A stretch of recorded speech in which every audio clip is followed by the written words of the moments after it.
For the last two Sundays po, previously before two Sundays po, nag-preach po ako ng dalawang message magkasunod. The first, I talk about the gospel of Jesus, if you remember, during the Resurrection Sunday. Tama po ba? That the gospel of Jesus is not just, is talk about the life, no, the death, the burial, the resurrection, no, and the lordship of Jesus Christ in our lives.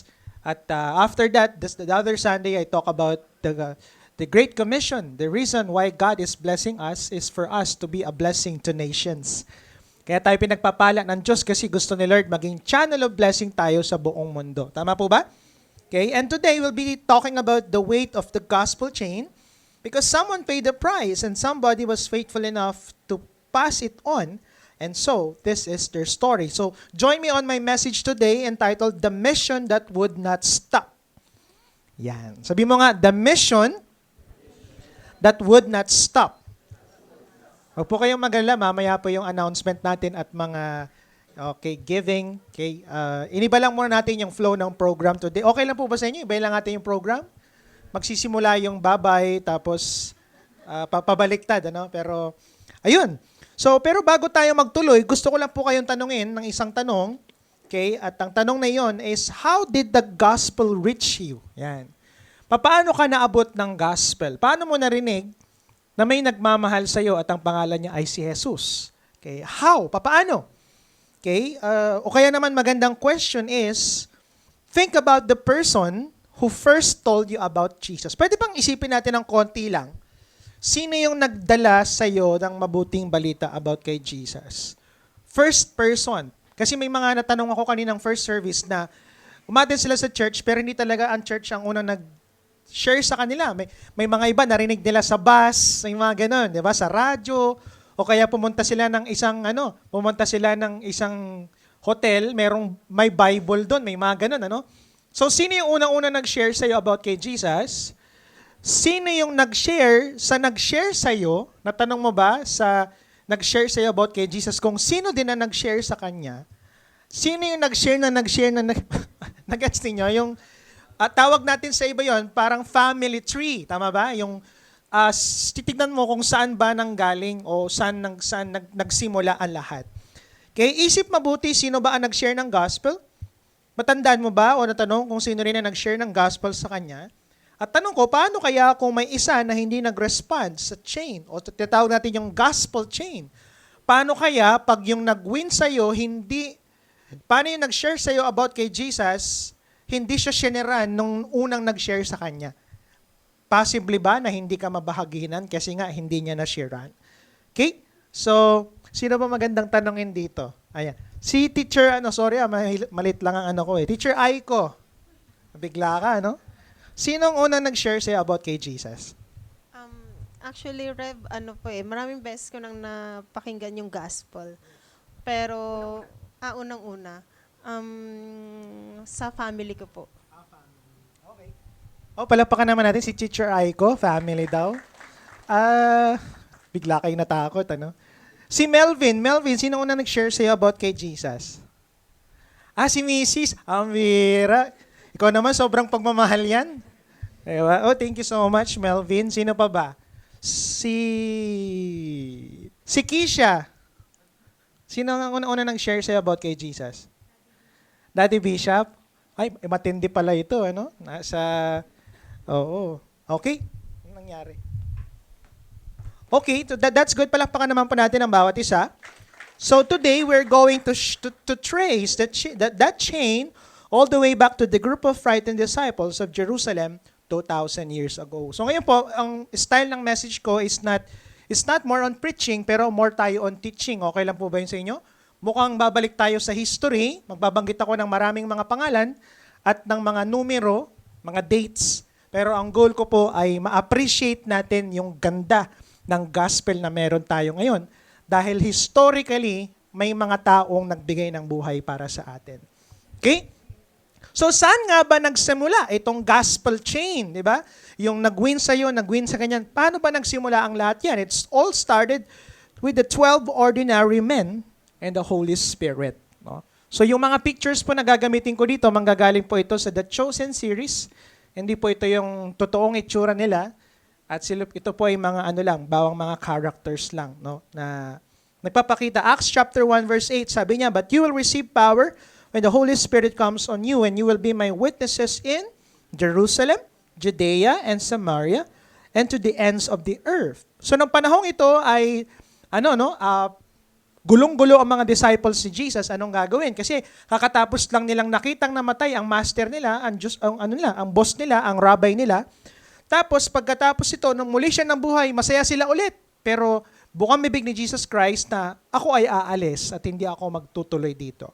So they were confused, grieving, afraid. Sabay sabi ni Jesus Christ sa kanila, magiging witness ko kayo until to the ends of the earth. So mukhang imposible yung pinapagawa ni Jesus Christ. Bakit? Kasi itong mga disciples na ito ay unang-una mga ordinary people lang. They were fishermen, craftsmen, mga construction workers, tax collectors, mga hindi kilalang tao coming from a small province in a corner of Roman Empire. Pero sinabi ni Jesus sa kanila, hindi sinabi ni Jesus sa kanila na kayo i-figure out nyo. Bahala na kayo dyan, basta ako, sinasabi ko, maging witness ko kayo. Pero hindi, sabi niya, huwag kayong matakot. Bakit? Kasi sabi niya, you will receive power when the Holy Spirit comes upon you. So, ang nangyari po, ito nangyari, what happened next? Pakita natin.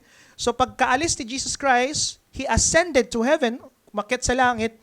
10 days later po, ng pagkaalis ni Jesus Christ, the Holy Spirit fell at the day of Pentecost, or the feast of the day of Pentecost. Sila ay nasa upper room. Ito parang second floor. 150 disciples were praying earnestly. Umiiyak, Lord, anong gagawin namin? Hindi namin alam gagawin. We're excited for the coming of the Holy Spirit. Pero yun nga, bumagsak ang Holy Spirit. Pagbagsak ng Holy Spirit, they pray in tongues, kung ano nangyari, ganyan-ganyan. Tapos, Peter preached. And when Peter preached, 3,000 believed in one day. No? So from 150 disciples of Jesus, became 3,150 in just 5-minute preaching. Grabe, no? 5-minute preaching, 3,000 people saved. Sa atin ngayon, 3,000 preaching, 5 people saved. Tapos yung isa umalis pa. Tama ba? At hindi si Peter. And magmula po noon, that church was born. Tawag natin doon is the early church or the first church na sinimulan ng ministry ni Jesus Christ. And since then, hanggang ngayon, no, the ministry of Jesus was still continuing. It never stopped. Amen? Nakita natin nangyari? So siguro magandang question natin is, kasi alam na natin nangyari sa buhay ni Jesus eh. Siguro magandang kwento, what happened naman sa mga 12 disciples ni Jesus? Right, pagkatapos nilang na-experience ang Holy Spirit, na-receive nila, kaya gusto ko malaman naman, Reb, ano ba nangyari? After resurrection, the apostles scattered. Hindi po yung scatter sa panahon natin ngayon, ha? Hindi ganon. Nag-scatter yung mga disciple, hindi ganon. No? Pero they were scattered. Ibig sabihin, kung iba't ibang mga lugar sila ang pinuntahan nila, not randomly but deliberately, every direction, every nation that they could reach. So here is where they went, what they did, and what it cost them. Unang-una na disciple is si Peter. Sabi mo nga, Peter. Sino ba si Peter? Peter preached the first sermon after Pentecost, 3,000 people saved, tama ba, sa isang araw. Katapos nun, sumunod na araw, may pinagaling siyang paralyzed man sa isang beautiful gate. Sabi niya, wala akong pera, pero meron ako, ay si Jesus. So sa pangalan ni Jesus, sabi niya, maglakad ka. Yan, nakapaglakad ito. At binuhay niya si Tabitha from the dead in Joppa. He was the first apostle to bring the good news to the Gentiles. Tayo po kasi mga Gentiles tayo, mga Israelites, they were the chosen people. Outside Israelites were Gentiles. So we are Gentiles. So siya ang unang-una nag-share sa mga Gentiles na sila rin ay namatay si Christ para sa kanila at niligtas sila ng Diyos. After nun, kinulong siya, pero sa kanyang pagkakulong, pinalaya siya ng Diyos sa kulungan. Nagkaroon ng earthquake. He traveled to Pontus, Galatia, Bithynia, Asia Minor, and Rome. At siya po ay crucified upside down. Ulo nasa baba, paa niya nasa taas. Bakit? Kasi sabi niya, hindi ko deserve maging kaparehas na mamatay katulad ng aking tagapagligtas, ng aking rabbi. At hindi tumigil si Peter, pamira. Peter became an unstoppable force. Grabe, no? Grabe itong mamang ito. Next po ay si Andrew. Ayan. May isang salita. Ganun ba yun? Hindi, si Andrew A. pala yun, di ba? He brought his brother to Jesus. He was the first to confess that Jesus is the Lamb of God alongside John. So nagpunta siya ng Georgia, ng Greece, at nag-preach siya ng regions in no apostles had reached before him. Siya po ay pinatay sa isang X-shaped na cross. So, pa-X po yun, no? Pa-X. Okay? Sa Patria in Greece, ang matindi po niyan, ayon sa record, nag-preach siya sa tao habang nasa cross for 2 days hanggang siya ay mamatay. Grabe, no? That's Andrew. Next po ay si James. The sons of Zebedee, tawag din sa kanila ni Jesus, ay sons of thunder. He witnessed the transfiguration of Jesus on the mountain with Peter and John. He was the local missionary in Judea. Actually, hindi siya umalis sa Judea at sa Jerusalem. Nandun lang siya. Nag-minister siya within that place. He was the first of the 12 to be martyred. Siya ang isa sa mga kauna-unahang namatay o pinatay dahil kay Kristo. King Herod had him executed at tinanggalan po siya ng ulo.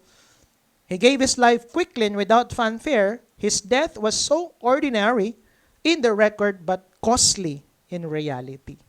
So yan po si James. Next naman, si John the Beloved. Okay, familiar kayo kay John the Beloved? Ayan. Siya ang sumulat ng Book of John.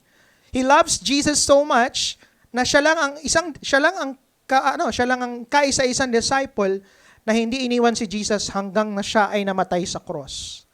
Actually, nasa paanan siya ng cross ni Jesus Christ nang siya ay namatay. Jesus gave his own mother to John's care when he was dying. Sabi niya, woman, behold thy son. Son, behold. Yun yung sinabi niya. Pinagkatiwala niya na magmula ngayon, ikaw nang bahala sa nanay ko kay John. Okay? At si John po ang sumulat ng Gospel of John. And another 3 letters, ang 1st, 2nd, 3rd John, and the magnificent book of Revelation. Siya rin po ang sumulat ng Book of Revelation. According sa history, siya po ay binoiled sa isang kumukulong oil ni Emperor Domitian. Yan, marumi yun. Domitian. Oh. Pambira, no? Niluto siya sa isang naglalagablab at nagbo-boiling na oil, but he was able to survive miraculously. So he was banished to island of Patmos, kung saan na-receive niya ang Book of Revelation, ang Revelation of God. At eto na nga, he was the only apostle that not martyred. He died of an old age in Ephesus, and he was the last surviving witness of the resurrection. Siya po ang pinakahuling disciple ni Jesus na namatay. Yan. That's John. Grabe, ano? Grabe si John. Next is si Philip. Yan. Familiar kayo kay Philip? He found Nathanael and brought him to Jesus. He was the one who asked Jesus to show them the Father. And Jesus answered by saying, pag nakita nyo ako, nakita nyo na ang Ama. So nabigla sila ngayon. Bakit? Kasi, ibig sabihin, ikaw at ang Ama ay iisa. So yun, sa kanya yun nanggaling. Sa kanya kinuwento. He went to Phrygia, Turkey, Hierapolis. He was crucified upside down. Pabaliktad din. At ayon sa tradition, he continued preaching from the cross before he died. Just like what happened to other disciples. Next ay si Bartholomew. Yan. The one Jesus saw at the fig tree before Philip called him. He traveled farther than any other apostles kasi he went to Turkey. He went to Iraq, Iran, Afghanistan, Pakistan, and India. He brought a copy of Matthew's Gospel sa Hebrew sa India at it was discovered centuries later. Pinatay din po siya. He was crucified upside down and buried in Alanum, India. Yan. Okay? Next ay si Thomas. Kilala siya bilang the Doubting Thomas. Kasi sabi niya, kapag naisuksok ko lang yung kamay ko dun sa palad niya, maniniwala ako na talagang nabuhay siya. Pero hanggat hindi ko siya nakikita, hindi ako maniniwala na nabuhay siya. Pero alam niyo, after niya makita si Jesus Christ na nabuhay muli, grabe ang nangyari sa mamang ito. He went further east than any of the 12. He crossed through Pharsia. He went to Media, Persia, Iran, Afghanistan, and then India. At he planted churches on the Malabar coast, which is still existing today. No, yan po ay sa Malabar coast. He was killed by the spear. Ang sabi ng iba, minartilyo daw siya hanggang sa mamatay. Okay? At ito ay nangyari sa city of Calamin, At ang nakakatuwa kasi yung taong nag-doubt, siya ang may pinakamalayong narating at nakuhang mga bansa. Nakakatuwa, no? Hindi tinago ng Bible na itong disciple niya ay very doubting Thomas tawag eh. So pwede pala na maybe some of us here also na dati tayong nagdududa kay Lord pero gagamitin niya tayo ng matindi. Yan, nangyari sa kanya. Next ay si Matthew, isa sa mga controversial disciple ni Jesus Christ. Matthew or Levi is a tax collector. Despised by his own people, considered a traitor and sinner. Diba? Para silang BIR sa panahon natin ngayon, diba? Pag ganyan ng BIR, sarado ang mga, diba? Sarado, kasi, minsan pumunta ako ng palengke, bakit walang mga tao? Yung pala, araw ng pala yun, diba? BIR, may mag-check pala, sarado lahat, diba? So, kaaway sila ng mga tao. But, yun na nga, na-meet siya ni Jesus Christ habang nagsisingil siya sa may tax booth. Nung tinawag siya ni Christ, iniwan niya lahat at sumama kay Christ. He wrote the Gospel of Matthew, then went to Pontus, Galatia, Cappadocia, Italy, at Asia as a missionary. He was martyred at yung exact location hindi po kinuwento. Pero alam natin that he gave his life for the gospel that he had written down for the world. At isa po sa pinakamatinding sinulat po niya at contribution niya sa gospel is the book of Gospel of the Matthew. Kasi ang Gospel of Matthew plays an important role that telling that Jesus is the King. Kasi yun ang tema ng Bible o ng book of Matthew. At dyan di mababasa ang kauna-unahang state of the nation ni Jesus Christ sa bansang Israel. And that's the Beatitudes. Habang nasa mountain siya, blessed are the poor in heart. Yan, sinabi ni Jesus Christ na. Unang-unang nag-share si Christ. Okay? Next, another James, the son of Alphaeus, became a missionary in Jerusalem. Actually, nasa Jerusalem lang siya, hindi siya umalis. Okay? But he was stoned to death while preaching and buried beside the temple. Next is Simon the Zealot. Pag sinabing zealot nung panahon po nila, ito yung mga mga marahas. Marahas to mga ito. Na ang gusto nilang pagbabago, laging may kasamang marunong itong pumatay at pumapatay po ito. Kasi nung panahon na ito, sinakop ang bansa nila ng bansang Rome. At ang Rome po ay pinapahirapan ang bansang Israel sa mga napakatataas na tax. So ang balak nila ay patayin, sirain, tanggalin ang Rome sa bansa nila gamit ang dahas. Pero nakakatuwa kasi na-meet siya ni Jesus Christ, instead na maging radical, God turned him to be a different kind of radical. Simon became a missionary in Jerusalem and eventually became the second bishop of Jerusalem Church after the death of James and Just. He died peacefully. Actually, hindi siya namatay ng brutal. One of the apostles who didn't die violently. He was a revolutionary that became a good shepherd. Grabe, no? Isang violent man na ginawa ng Diyos na maging bishop at naging tagapag-alaga ng mga tao. Next is si Thaddeus. He's the one who asked Jesus at the Last Supper, Lord, kahit sa amin ka lang nagpapakilala, hindi sa mundo. Okay? Siya nagtanong doon. He went to Edessa, Iraq, Syria, Turkey, and Iran. He brought the gospel to the ancient heartland civilization, and then he died in Berytus, or what we call the modern Beirut. By the way, wala palang Judas dito ha, kasi alam natin yung story. After niya binenta si Jesus Christ, anong ginawa niya? Nagpakamatay. Kaya huwag kayong mag-alala, may mga Judas ba sa buhay ninyo? Huwag kayong mag-alala, kusa silang nagpapakamatay. Amen? Hindi naman literal. Mamamatay na rin siya sa bakas. Hindi yung ganun. Ibig sabihin, literal, mawawala din naman sa buhay niya yan. Amen?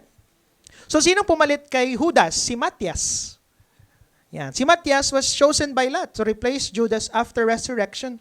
He had been with Jesus from the beginning, from the baptism all the way to the ascension, and he became the local missionary in Jerusalem. Namatay lang siya sa tanda.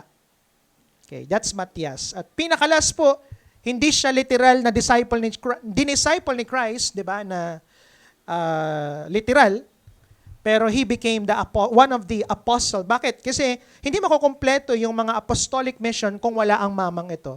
At ang pangalan niya ay si Apostle Paul. Next. Yan. Ba't pag Paul pang medyo nakakalbo? May problema ba tong May problema ba sa akin yung gumawa niya? Hindi. Ako pong gumawa niyan, kayo mag-ala. Yun nga. Alam niyo ba, Paul was the most educated man among them. Siya po ay next in line to be the next head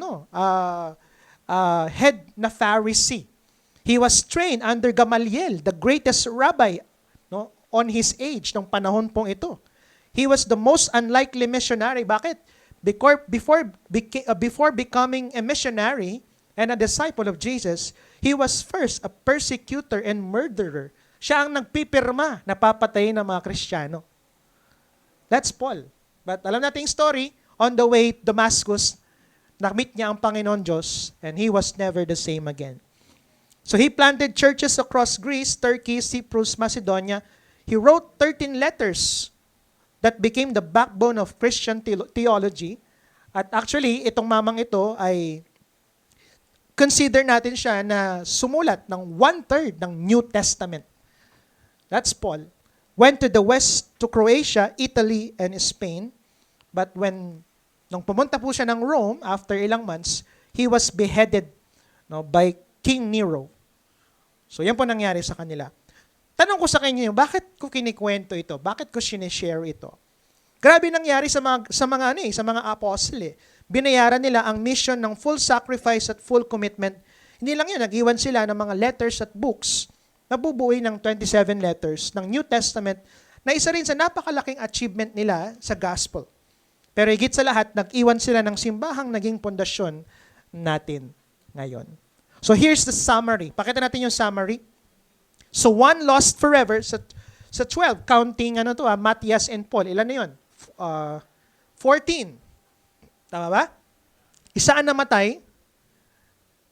4 ang naging local missionaries. Nagstay sila sa Jerusalem, Judea. At 9 went beyond to the regions and beyond. And 8 were martyred or get their lives for the gospel of Jesus. Grabe, no? Ito yung mga taong nagbigay ng buhay para marinig natin ang gospel ngayon. Sino-sino pa? Beyond the 12 were the 70 disciples. Next. The 70 disciples. Luke chapter 10 verse 1, after this, the Lord appointed 72 others and sent them two by two ahead of him to every town and place where he was about to go. So this time, ang gagawin ni Jesus ay ang conquest ng Palestine. Sa second year ng ministry ni Jesus Christ, he was already conquering the whole Palestine. So ang ginawa niya, bago ako pumunta doon, nag-send siya ng 72 disciples at magkakasama sila, dalawa sila per group. At nagpunta sila sa bawat lugar na kung saan pupuntahan ni Jesus. So sino-sino ba itong mga 72 disciples? They were not the apostles. They were not famous names. These are just ordinary followers, sent in pairs, no record of individual journeys. But they came back with joy. Ang report nila kay Christ, even the demons submit to us. Yung mga bulag daw nakakalakad. Okay ba yun? Yung mga bulag nakakakita, diba? Yung mga may sakit, gumagaling. At ang good news, even Satan or the demons themselves submit to them. Whoa! At palakpakan sila. Amen? Grabe. Ano magandang lesson ang pwede nating matutunan sa 72 na ito? What's the message to the 72 disciples? You do not have to be one of the 12. You just have to say yes. Ba? Rev, hindi ako pastor Rev, hindi ako bishop hindi ako katulad ng mga 12 disciples, nagkaroon ng proper training. Hindi sumunod lang sila just say yes, and they experience the power of God in our lives.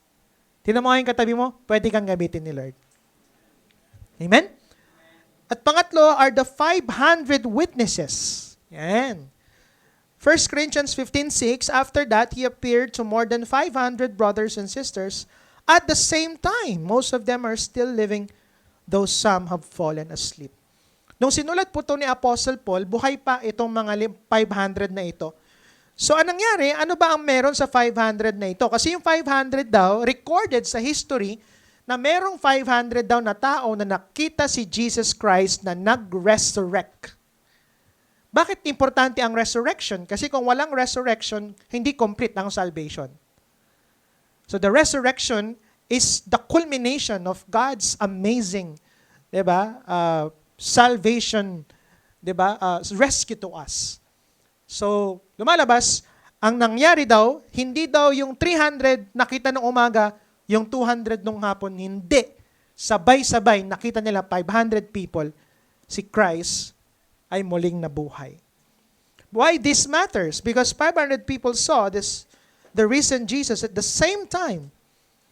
At kasama isod sa the creed. And the creed is dated to within 3 to 5 years of the crucifixion.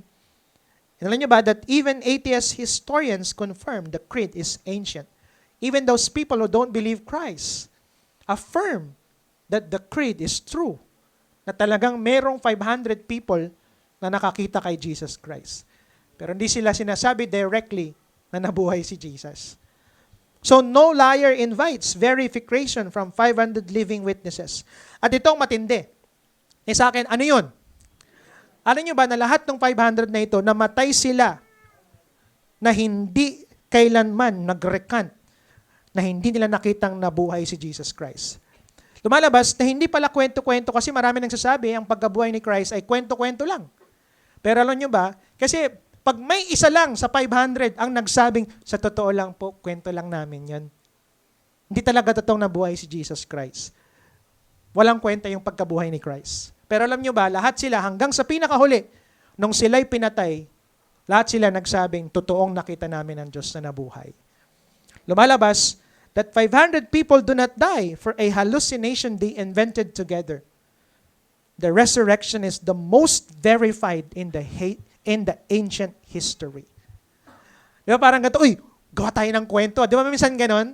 Tapos meron sa barkada na magsasabi ng totoo na kwento lang yung sinabi ninyo, di ba? Sinabi mo naman ganon. Ang ganda na yung plano eh. Pero ito hindi. 500 sila hanggang sa huling hininga nila, sinabi nila, totoo, nakita namin ang Diyos. Amen? At ikikwento ko sa inyo, maikli lang, kasi mahaba ito sa Bible School po, ito po ay isang araw na gusto niyo po ba isang araw? Masakit na ito sa ulo, tama ba? Is the 2,000 years of mission history. Kwento ko lang sa inyo mabilis, ano ang nangyari sa 2,000 years? Ngayon ay 2026, right? Ano ang nangyari sa 2,000 years na pagkilos ng Diyos? Bakit natin naririnig ang gospel ni Jesus ngayon? So here is the story, and fast forward, not to memorize, but just to feel the movement. Okay? One unstoppable gospel, 2,000 years. So makinig tayo mabuti, okay ba yun? Okay, sige, let's start.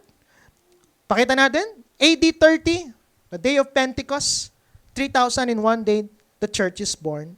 The Holy Spirit falls, Peter preaches, the church is born in Jerusalem. AD 70, Jerusalem was destroyed. Okay? Church scatters, gospel accelerates. So yun na nga, the city falls, the church scatters, but the gospel spread like never before.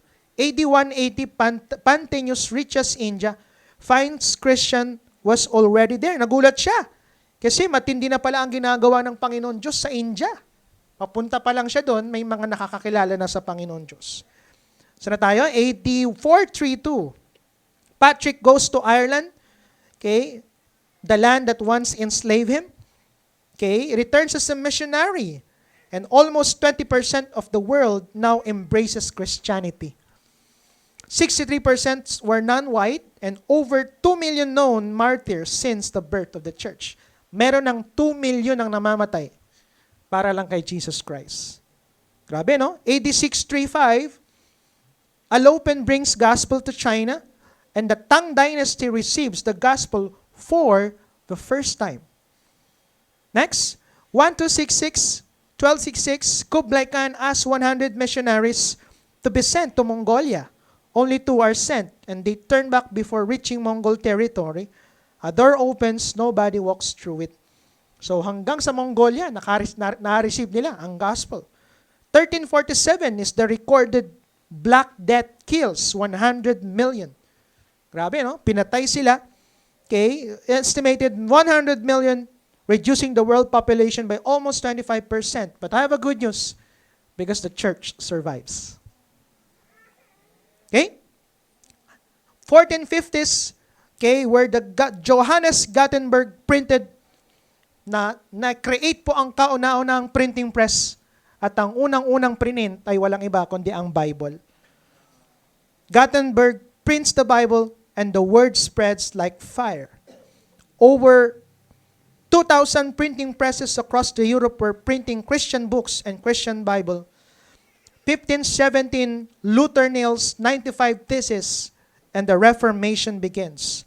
Martin Luther nailed his 95 theses to the door of Wittenberg Castle Church. Kasi anong nangyari noong panahon ito po ay mukhang nagulo na po ang Christian churches. Sa mga hindi nakakaalam, what is Catholic? Catholic means universal. The term Catholic, hindi po yan galing sa Rome. It was the term used by Christians nung panahon nila. Kasi pag sinabing Catholic, it means universal. Anumang kulay, anumang saan ka mang bansa, saan ka man, iisa lang tayo. We are Catholic. We are united. Yun po ibig sabihin ng Catholic. So nung panahon nito, yun yung nangyari.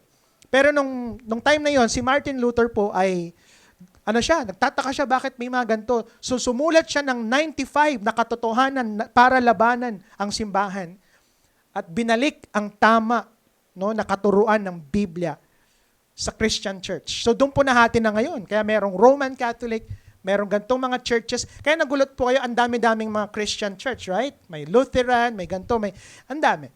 It's because of that. Amen? Okay lang ba kayo? Pero maganda ang ginawa niya kasi naging maayos ulit ang mga turo ng simbahan. Okay? 1727, okay, is the Moravians. 300 believers pray for 100 years non-stop and they changed the world. Yung 200 years po na ginawa ng mga missionaries, ginawa lang nila sa 20 years at mas matindi ang na-conquer nila in 20 years katumbas ng 200 years.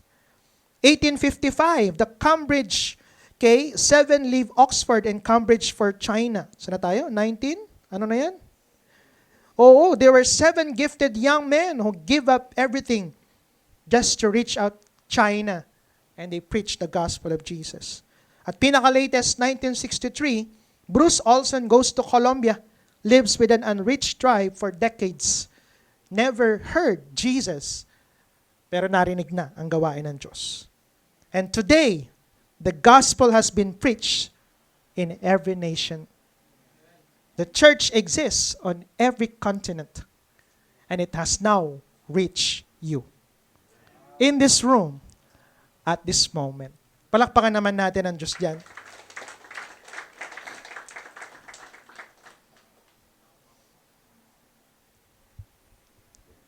Wow. Grabe, no? Nakaka-amaze, no? Kung paano iningatan ng Diyos yung gospel. Dumating pa sa time, sinunog lahat ng Bible po. And there's this group of people who memorizes the Bible just to continue it, pagpatuloy lang yung Biblia. Grabe. Sa atin ngayon, naka-aircon tayo, bagamat mainit, di ba? Pero sa kanila, wala silang building. Dati, bawal sabing Christian ka. Ngayon, alam na alam natin, tatas pa tayo ng kamay. Amen? But we have this freedom because of these people who gave their lives for us. Amen? Na, siguro, Reb, ano bang ibig sabihin yan? Ibig sabihin, yung chain, yung gospel chain, from 11 frightened men in Jerusalem through you right now is unbroken. Nobody stopped it. Emperors tried. Armies tried. Persecutions tried. But it did not stop. Hindi nahinto. Lumalabas po, listen to me, that the gospel now is the most unstoppable force in human history. I have a good news, you are part of that story. Come on, pinakamalakas na palakpak sa Lord. So if you're telling me, meron pa bang matinding good news sa good news of Jesus?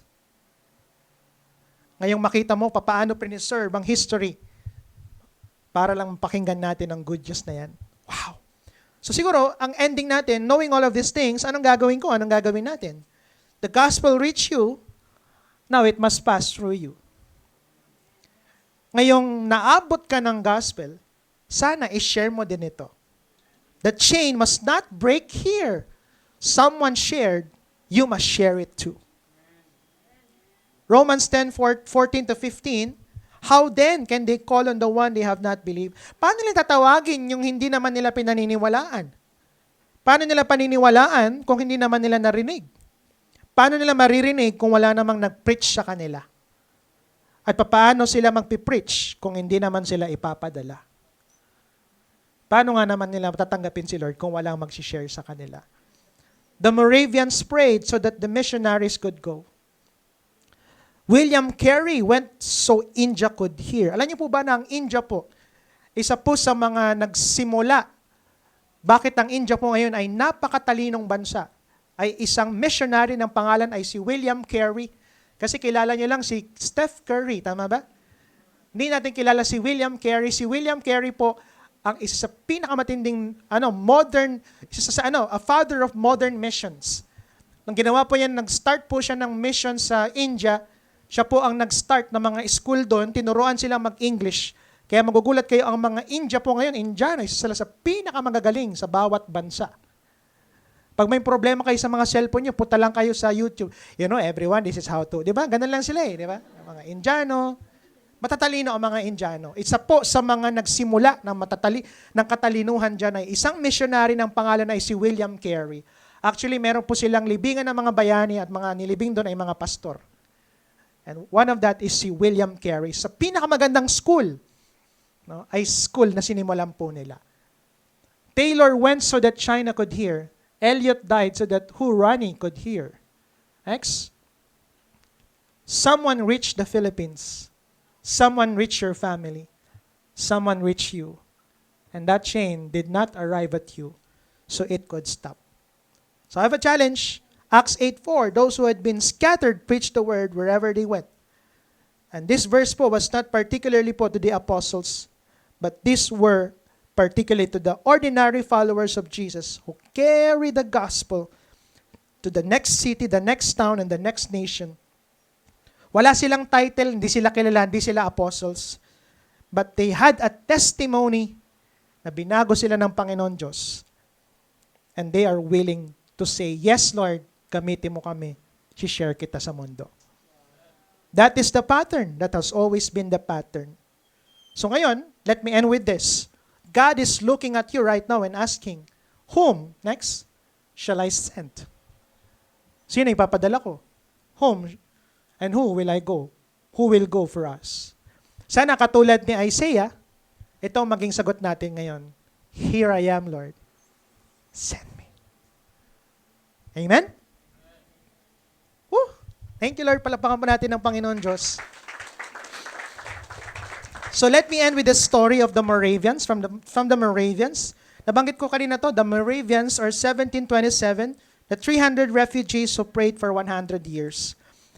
Sa isang lugar po sa Moravia, tumira ang mga 300 ng mga refugees galing sa iba't ibang parte ng bansa.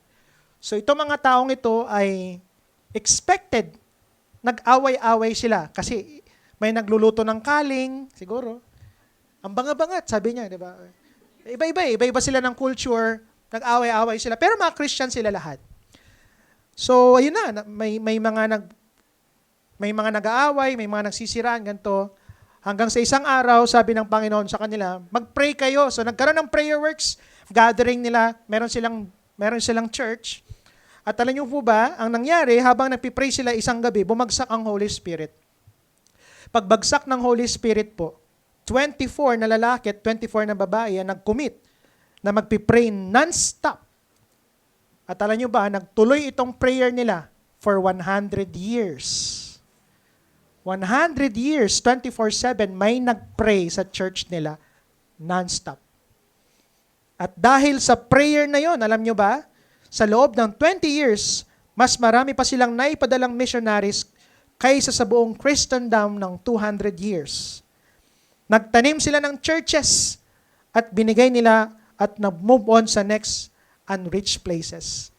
Isa sila sa pinaka-successful missionaries coming from this Moravian people. Hindi sila magagaling, hindi sila marurunong, but they've been united by God. They received the Holy Spirit at binago sila ng Panginoon Diyos. Alam niyo bakit ko ito sineshare sa inyo? Kasi sa gitna ng nangyayaring gulo ngayon sa politika, sa paligid, sa mundo, sana bilang simbahan tayo mawala sa purpose at mission natin. Naway pagkaisahin tayo ni Holy Spirit at ma-in love, higit sa panalangin. Alam niyo po, hindi namatay si Jesus at ang maraming listahan ng mga heroes of faith at martyrs na ito para umaten lang tayo sa church, mag-enjoy sa presence ni Lord at ng isa't isa at mag-OOTD. I think that's not the reason. Kung meron lang isa sa kanila ang muling mabuhay ngayon at nakita nila ang church puro na lang concert, I think magagalit sila. Because they did not die for that purpose. They die so that the message of the gospel of Jesus continues. Nobody stopped it, but now it's your turn. Go! The chain does not end with you. It continues through you. Amen? So what's the core message of the message today? Share the good news about Jesus. That Jesus died, Jesus was buried, but Jesus was resurrected, and Jesus is Lord of your life. And participate in God's Great Commission. Starting today, Lord, ikaw na ang mission ko, Lord. You are blessing me because you want me to be a blessing to the nations. Amen? Are you blessed with the message today? Sino po Lord, thank you sa mga taong ito. Kaya namin malayang napapakinggan at kaya kami merong salvation today. So tatay tayong lahat. Thank you, Lord, for this message. Salamat sa biyaya ng kaligtasan. Salamat dahil inanap mo kami at inabot mo kami. Nilalagay namin ang sarili namin sa iyong kamay. Alisin mo ang takot, ang hiya at ang pagdadalawang isip. Palitan mo ito ng tapang ng puso na handang sumunod. Holy Spirit, gabayan mo kami araw-araw. Buksan mo ang mga pagkakataon para makapagbahagi kami ng iyong salita to our families, to our friends, to our workplaces, and to wherever you are placing us. Hindi lang para tumanggap, kundi para magpasa ng gospel. Here I am, Lord. Send me. Can you tell that to God right now? Here I am, Lord. Send me. One more. Here I am, Lord. Send me. Thank you, Jesus. Panginoon, maraming salamat sa oras pong ito. Pinupuri ka namin, pinapasalamatan sa pangalan ni Jesus. Amen. Can we just sing one song?